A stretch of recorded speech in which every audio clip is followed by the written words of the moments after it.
ఆడేవాడ మాటలు నమ్మి పచ్చబెళ్ళు ఎట్టుకుని వెళ్తున్నామని చెప్పినేమో ఒక జిల్లాలో మినీ మహానాడులో గోల గోల. ఇవాళ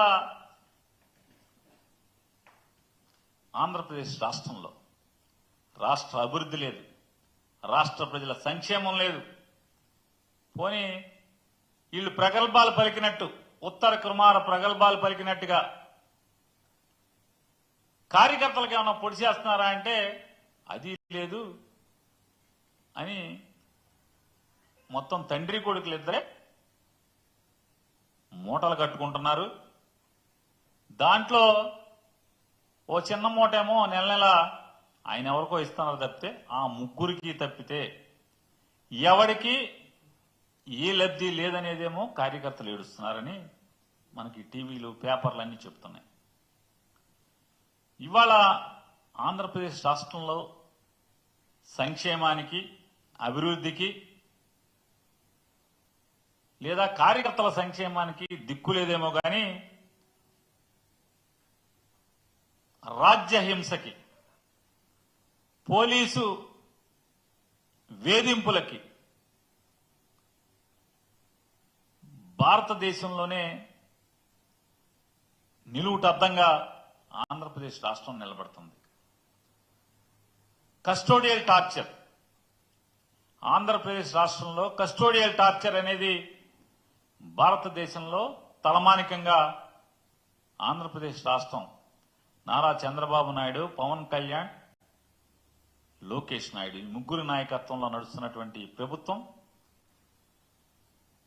కస్టోడియల్ టార్చర్ కి దేశంలో తలమానికంగా విరాజిల్లుతోంది. ఇవాళ వాళ్ళకి ఎవరి మీద కక్ష ఉంటే ఏ రకంగా పోలీసుని అడ్డం పెట్టి జైళ్లలో మగ్గదీస్తున్నారో, తప్పుడు కేసులు పెడుతున్నారో కళ్ళ కట్టినట్టుగా రోజు నిత్యం సంఘటనలు చూస్తూనే ఉన్నాం. జగన్మోహన్ రెడ్డి గారిని అంటే చంద్రబాబు నాయుడు గారి కక్ష ఏంటంటే, నేను అప్పుడేదో సోనియా గాంధీతో చట్టాపట్టాలు వేసుకుని చీకట్లో చిదంబరాన్ని కలిసి జగన్మోహన్ రెడ్డి గారిని 16 మాసాలు జైల్లో ఉంచాను. నేను 40 ఏళ్ల ఇండస్ట్రీ కాబట్టి జగన్మోహన్ రెడ్డి గారిని నేను ఉంచుతాను, నా అనుభవం అది. అనుభవం లేని జగన్మోహన్ రెడ్డి నన్ను 56 రోజులు లోపల ఉంచుతాడా అని కక్ష.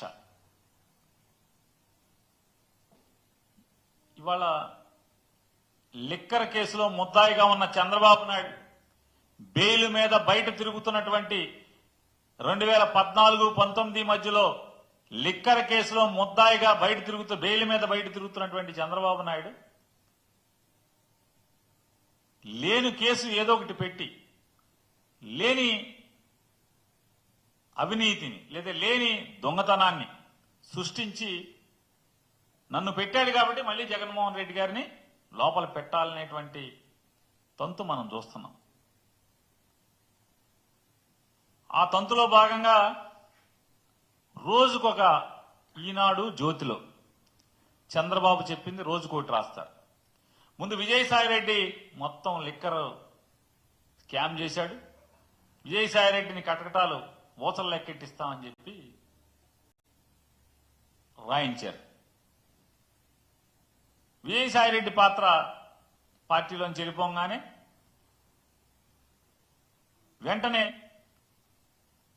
రాజకేశిరెడ్డిదే మొత్తం ప్రధానమైన పాత్ర, మొత్తం కర్త కర్మ క్రియే అంతా అతనే అని చెప్పి ఇంకొక రోజు రాస్తారు. మరొక రోజు రాస్తారు జగన్మోహన్ రెడ్డి మొత్తం దొరికేశాడు, అరెస్ట్ చేయటమే, గజగజలాడిపోతున్నారు మొత్తం వైఎస్ఆర్ కాంగ్రెస్ పార్టీ వాళ్ళు ఇంకోటి రాస్తారు. ఇంకో రోజు రాస్తారు ఇదే ఈనాడు ఇదే జ్యోతి. అరే నిన్న మొన్న ఈ రాశాం కదా, మనకు సిగ్గుండాలి కదా.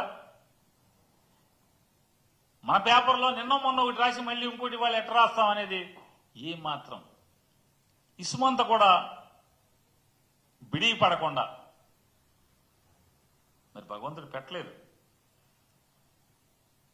మళ్ళీ ఏం రాస్తారు, ఈ మొత్తం నగదు మొత్తాన్ని బంగారం కొన్నారని రాస్తారు ఒకరోజు. ఇంకో రోజు చెప్తాడు ఓ ఫారెన్ వెళ్ళిపోయింది మొత్తం డబ్బులని, దుబాయ్ వెళ్ళిపోయినాయి డబ్బులని రాస్తాడు. ఇంకెవడో పాత్ర అంటారు. మరొక రోజు రాస్తారు ఓఎస్డి కృష్ణమోహన్ రెడ్డి, ధనుంజయ రెడ్డి మొత్తం కీలకం, డబ్బులు మొత్తం వాళ్లే, మొత్తం స్క్రీన్ ప్లే కథ స్క్రీన్ ప్లే మొత్తం వసూళ్లంతా ఆళ్లే అని చెప్పి రాస్తారు. మళ్ళీ ఇవాళ రాస్తారు మొత్తం మిథున్ రెడ్డే, కర్త కర్మ క్రియ అంతా కూడా మిథున్ రెడ్డే. మిథున్ రెడ్డి ఈ డబ్బులన్నీ కూడా వాళ్ళ కంపెనీలోకి తీసుకుని ఆ కంపెనీ నుంచి అసలు నాయకుడికి ఇచ్చేవాడని రాస్తారు. సిగ్గుపట్టం కానీ అరే రోజుకో రకమైన స్టోరీ రాయటం ఏంటి అంటే ఇదంతా ఎట్లా అంటే ఎవరన్నా కథ రాయితే ఒక స్టోరీ పట్టుకుని హీరో దగ్గరికి వెళ్ళాయనుకోండి, ప్రొడ్యూసర్ దగ్గరికో, ఆ లైన్ మార్చి ఇది బాగాలేదంటే మళ్ళీ వచ్చి తెల్లారి ఇంకో లైన్ మార్చి తీసుకెళ్తాం, ఇంకో పాత్రను చంపేయటం, కొత్త పాత్రను సృష్టించడం. దానికి దీనికి తేడా ఏమైనా ఉందా అని అడుగుతున్నాను. రోజుకొక కథ వండి వార్చడం ఈనాడు, ఆంధ్రజ్యోతి. పోలీసులు ఇంకోటి రాస్తారు రిమాండ్ రిపోర్టుల్లో.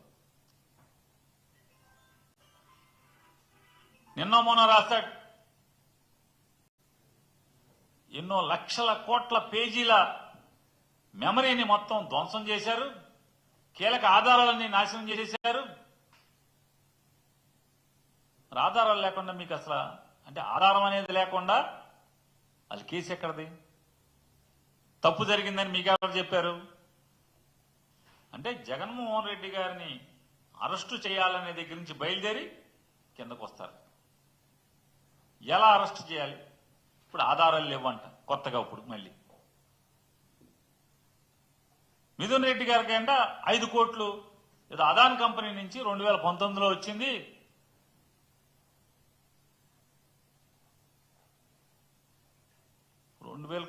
అదాన్ కంపెనీ నుంచి వస్తే దానికి ఎందుకు ఇచ్చారో, అడ్వాన్స్లకి ఇచ్చారా, ఏమన్నా ఆస్తి అమ్ముతున్నారా, ఏం చేయదు? ఇన్కమ్ ట్యాక్స్ వాడిని అడుగు, రాయండి ఇన్కమ్ ట్యాక్స్ కి.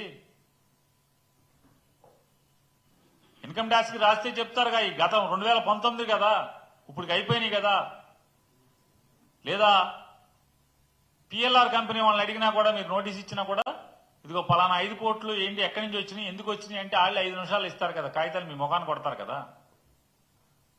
అంటే బురద పూయటం, బట్ట కాల్చి మొహానేయటం. చంద్రబాబు దొంగతనం దొరికిపోయాడు కాబట్టి జగన్మోహన్ రెడ్డి గారిని కూడా అలాగే ఏదో ఒక నింద వేసేయాలి, అరెస్ట్ చేసేయాలి. అంటే ఒక్కొక్క రోజు ఒక్కొక్కటి పాత్ర, ఒక్కొక్కటి వంతు. ఏంటి అంటే రేపో మాపో మిథున్ రెడ్డికి బెయిల్ హీరింగ్ వస్తుంది కాబట్టి ఈలోపు ఈ పేపర్లన్నీ జడ్జిలందరూ చదవాలి. చదివి మొత్తం మిథున్ రెడ్డి అనమాట కర్త కర్మ క్రియ అని. అంటే నిన్న మొన్న చదవరా జడ్జిలు మీరేం రాశారో? అలాగే చంద్రబాబు నాయుడు గారిని అరెస్టు చేయటానికి పోలీసులందరికీ ధైర్యం చెప్పాడు. ఇదంతా కూడా